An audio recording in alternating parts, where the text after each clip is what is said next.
Alright guys, we've got a fun little project and an item review today. This is a steampunk lighter, or so they say. I keep seeing these ads on Facebook and YouTube and everything. You can buy them in pieces to assemble or fully assembled. I recommend assembled. You can see here, mine came with the main body and the wick assembly and the striker tube already, the sparker tube already assembled. You've got these glass face panels so that you can see the lighter fluid inside of it, which is pretty cool. The bezels are attached with a whole lot of little tiny screws. It's not convenient to put them in, but you've got these rubber O-rings which seal all around the glass panels to make sure it holds in the lighter fluid. Pretty important. Some little tiny pieces besides the screws. What we got here that I'm dropping all over the place is the flint. It comes with a whole lot of actual Zippo flints, and then the pieces that go into the spring assembly to put the flints, on the actual sparker and everything. Lots of little pieces.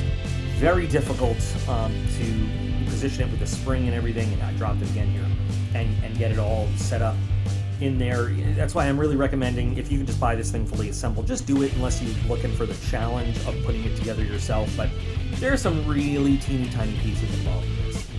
And then there's, some other assorted odds and ends that go into it, all these little tiny, lots of little tiny screws and stuff like that. But it looks like it's an interesting thing. I wanted to check it out. I wanted to show you guys, and I wanted to mess with it. So let's go ahead and assemble this.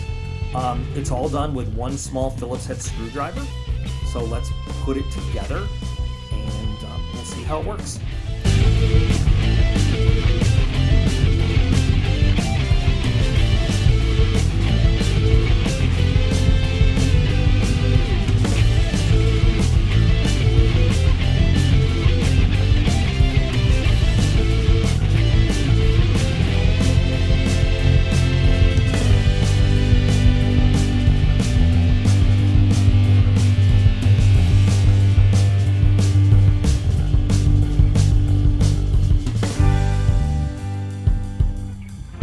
So right here I just switched to 1 bit sized higher so I can get just a really good torque twist on those screws and make sure they're seated just really nice and tight. Nothing's going to leak out.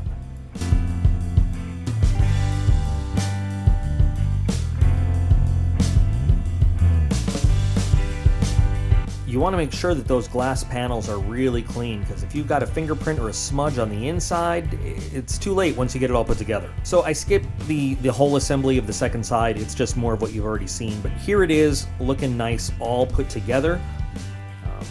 I still got to put in the sparker part, and that's going to take me quite a bit of time to get right, and that's what I'm going to struggle through next. Yay, but it looks pretty cool so far. Okay, not gonna lie, I skipped through all of the stumbling and bumbling of me trying to get that spring seated and the flint seated, just to save the embarrassment on screen. So now, through this blurry section here, this is a combination of the plug for the filling port for the lighter fluid, and then it also protects the wick and helps you put the flame out on the other end. And you'll see how that all works in a minute once I figure out how to screw it into place.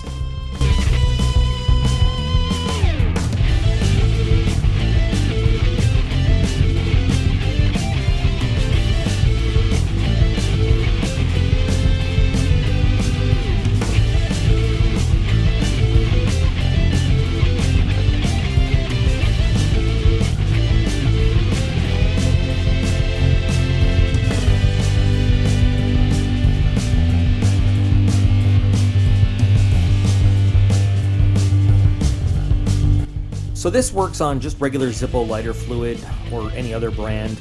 In some of the online pictures and everything, you see different colored kerosenes, and they do make different colored kerosenes. There are ways that you can actually dye Zippo fluid as well. One of the ads actually has the person saying you can use this paraffin lamp oil. You cannot use this lamp oil. I bought this lamp oil just because it was blue and I wanted to fill it up. I did a test with a Zippo lighter. It will not light off of a spark. You have to actually take like a flame and light the wick. So don't use the lamp oils for this. You have to use actual lighter fluid for it to work. So just a heads up on that. So we fill it up Now you could fill it all the way up, of course, but then you won't get the cool effect of seeing the wavy, surface line in the glass, but whatever. Like I said, you could look up online how you can actually dye Zippo fluid with powdered food coloring in just small concentrations, or you could use colored kerosene if you want that cool, colorful effect.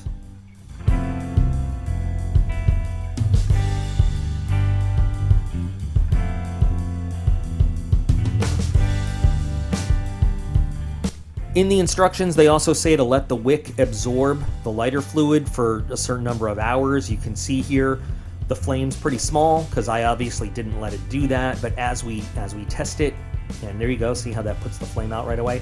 As we test it, you can see the flame gets bigger. If I had let it absorb and really saturate with the lighter fluid, the flame would get bigger, but there you go. It works. That's how it works. Kind of a cool piece. I'm going to show you a comparison in a second to a regular Zippo lighter just so you get a sense of the size and feel. It's really not that much heavier than a regular Zippo lighter. It's just a unique looking piece. I'm sure in the shop I could customize this and do whatever. But anyway, there it is if you're interested in seeing it. So remember that you guys are all absolutely awesome, and I appreciate every single one of you. Thanks for watching, and I will be back real soon.